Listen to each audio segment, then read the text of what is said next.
श्री सद्गुरू ब्रह्मचैतन्य गोंदवलेकर महाराज यांचे 15 जूनचे प्रवचन. मी फक्त एका नामातच आहे.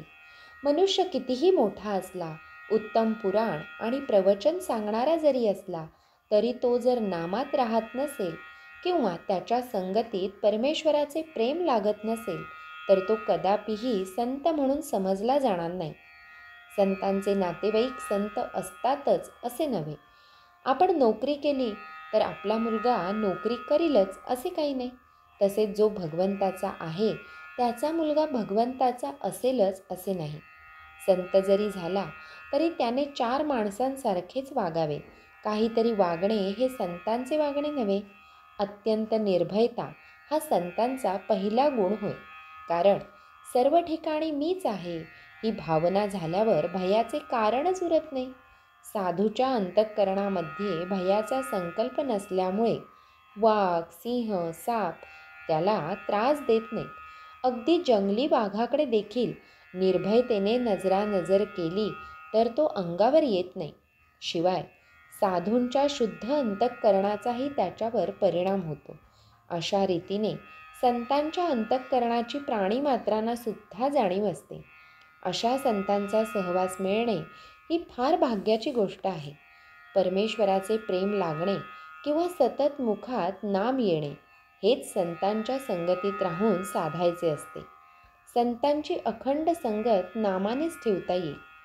जिथे नाम आहे तिथे संतांचा सहवास आहे. तुकाराम महाराजांसारखे संतसुद्धा देवापाशी मागताना तुझा विसर न पडावा हेच मागतात. तसेच रामदास स्वामी देवाला म्हणतात, तुझा योग म्हणजे तुझा सहवास मला नित्य घडू दे. योग असणे म्हणजे दुसरे काही नसून मन जेव्हा अनुसंधानापासून अलिप्त होऊन इतर विचारात भरकटते तेव्हा त्याला आवरून परत अनुसंधानात लावणे हीच योगशक्ती. हुकूम कितीही कडक असे नका, परंतु त्याच्याखाली जर सही नसेल तर त्या हुकुमाला महत्त्व नाही. साहेबाच्या सहीच्या कागदाला महत्त्व आहे. नाम हे सर्व साधनात सहीसारखे आहे. एका मुलाला अत्यंत राग येत असे. रागाच्या भरात तो आपले डोके आपटून घेई.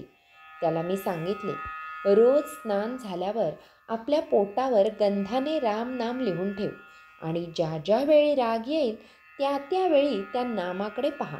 आणि त्या प्रयोगाने त्या मुलाचा राग आपोआप शांत झाला. खरोखर नामात किती प्रचंड शक्ती आहे. अनुभव घेऊनच पहा. मी आजपर्यंत सर्वांना नामच सांगत आलो आहे. मी इथे नाही, मी तिथे नाही, मी गेलो नाही, मी जात नाही. मी फक्त एका नामातच आहे. ज्याच्याजवळ भगवंताचे नाम आहे त्याच्या मागे पुढे मी आहेच. श्रीराम समर्थ. तुम्ही भगवंताचे नाम घ्यावे या पलीकडे सत्य सांगतो मला कसलीही अपेक्षा नाही.